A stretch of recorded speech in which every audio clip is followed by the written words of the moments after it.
All right. What are your thoughts so far in Toronto, Canada? I love it.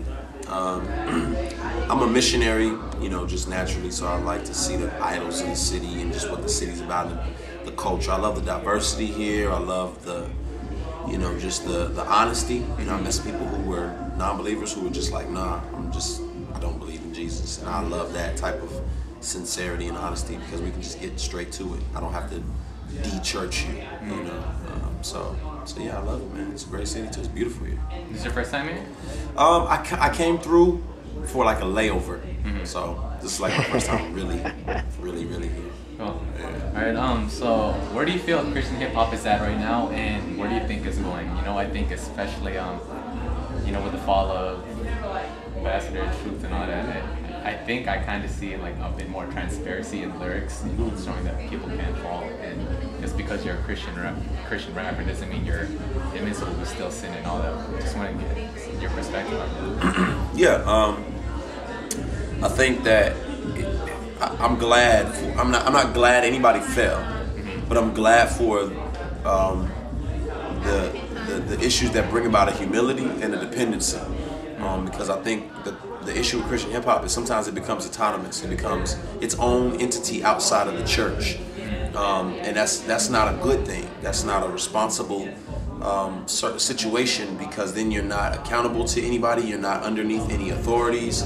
You're just kind of doing your own thing, and you're on an island. And people exalt you and put you in positions of leadership, and you don't really have to deal with the responsibilities that you probably should have to deal with, or the consequences or the accountability. So right now, I think that's good because it makes people say, oh man, it makes you look inwardly at yourself and say, uh-oh, what do I need to do?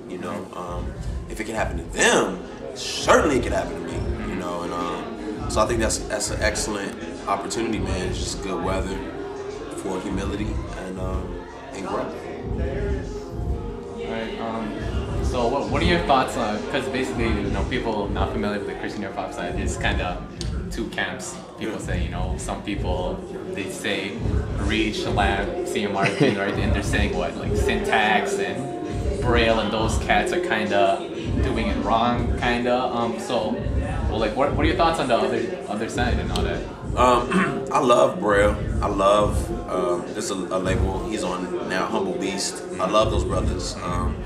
And there's a mutual respect. We're all friends. That's the funny thing about it is the fans kind of pit us against each other. But I think that there's people who are, like the Bible even articulates people's different giftings and people who are called to operate in different ways and different functions. We're all members of the body, but we're all different. We all have different functions in the body. And so I think that, in hip hop, I think everybody wants it to look one way. It's kind of like, no, all hip hop should look like this. But I think that takes away the beauty of it and the diversity of it if it all just looks one way. And so, those dudes are always, encouraging me at my ability to kind of, tag like commercial or mainstream listeners with truth, and I applaud them for being able to grasp the underground or the purists or the cats who are really big on deciphering the lyrics and trying to decode them and understand what's in them. And so I appreciate that, and they don't always try to be discreet about it, but I just appreciate the diversity in it, man. And I don't think it's a right or wrong. I think as long as you are articulating stuff from what we say a biblical worldview is stuff that God would endorse, you're fine. If you don't lay out the whole substitutionary penal atonement in your song, I don't think you should be condemned for that. That's what I do. That's my passion, because that, I'll probably do that more than not, but that's just the way I'm wired. When I first came to Christ around 2.5 years ago, I was really big into hip hop.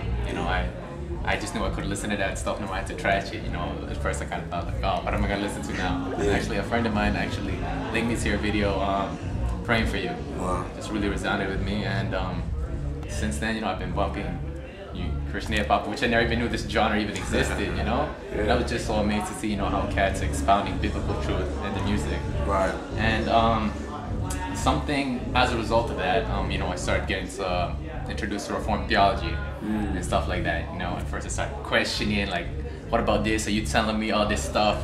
I learned my whole, whatever, 18 years of life was completely wrong, whatever. But as a result of that, that was one of the things that, after debating with other Christians and all that business, then, you know, I kind of see it, okay, I kind of see this place in Scripture. Yeah. So, like, one, I'd like to thank you guys' efforts and, you know, just expounding the truth of God in that. So, I'm wondering, have you ever seen that video of Paul Washer talking to Reformed rappers? Yeah. It's crazy. And what do you think of, I kind of said this a little bit in the interview, what do you kind of think of why Christian hip-hop is being accepted in the, you know, because the solid biblical scholars. Right. I think, you know, to expound a little more, you know, one aspect is it's a missionary tool, and so they're keen to that. But two, you know, there's a remnant of individuals who are reforming. You know, we're constantly reforming, and you know, I think a lot of times people hear the word reformed and they get scared or they get defensive. But we should always be reforming. We should always be reforming. The Bible is living and active. It's alive. It changes people, and so we should always be. You know, the world is on a moral decline. We can't just say, well, as long as we're better than them, we're good. We're constantly reforming and reshaping culture, and I think they understand that we're an endangered species in terms of articulating solid biblical theology. There's an endangered species. You know, every day more ears are being tickled by man-centered gospels, man-centered theology. Especially in the West, we're so hedonistic, and the problem is that the West has carried this man-centered gospel to the East and the Southeast, and it's spreading like wildfire, where now, sure, there's Christians popping up everywhere, and there's an evangelical movement popping up, but it's not a solid biblical theology that's popping up with it. So we're an endangered species that are trying to really run with it, and so I applaud them because they see us and they don't look at our clothes, our tattoos, our earrings, our haircuts and say, no, we're not messing with them. They say, these guys get it, and we want to support them. They don't look like us, they don't dress like us, but they believe like us, and they support that, and I'm encouraged by that. You know. So that kind of somewhat leads into my next question. Here, I know this question a lot of people have been wanting to know, basically.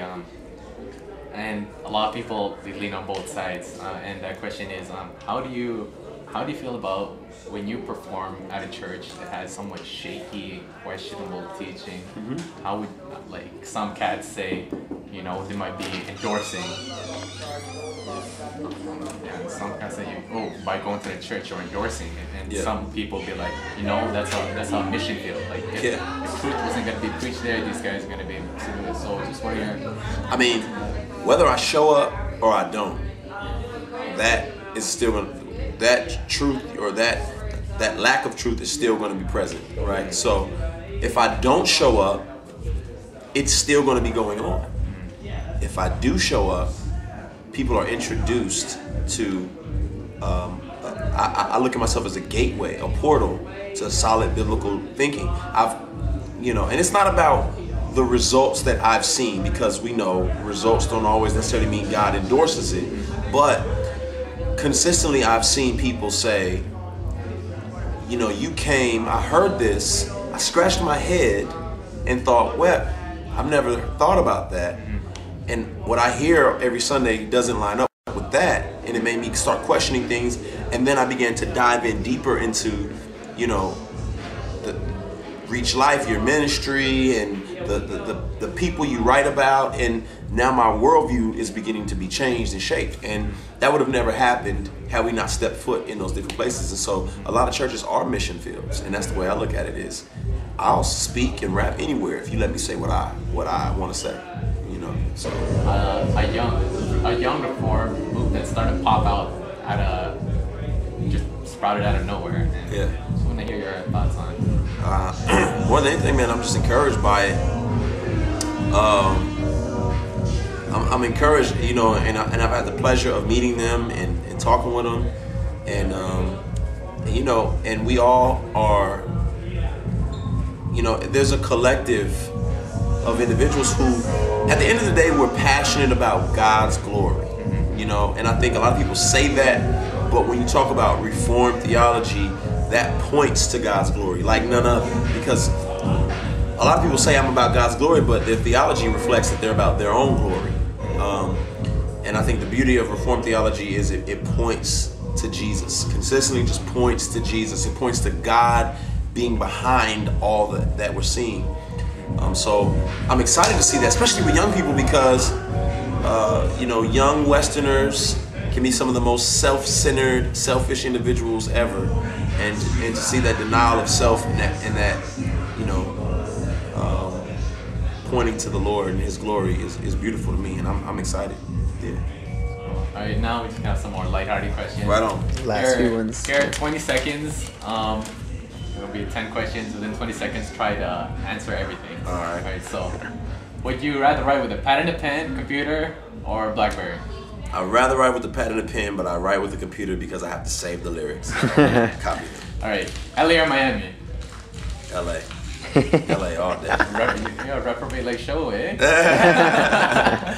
LA all day.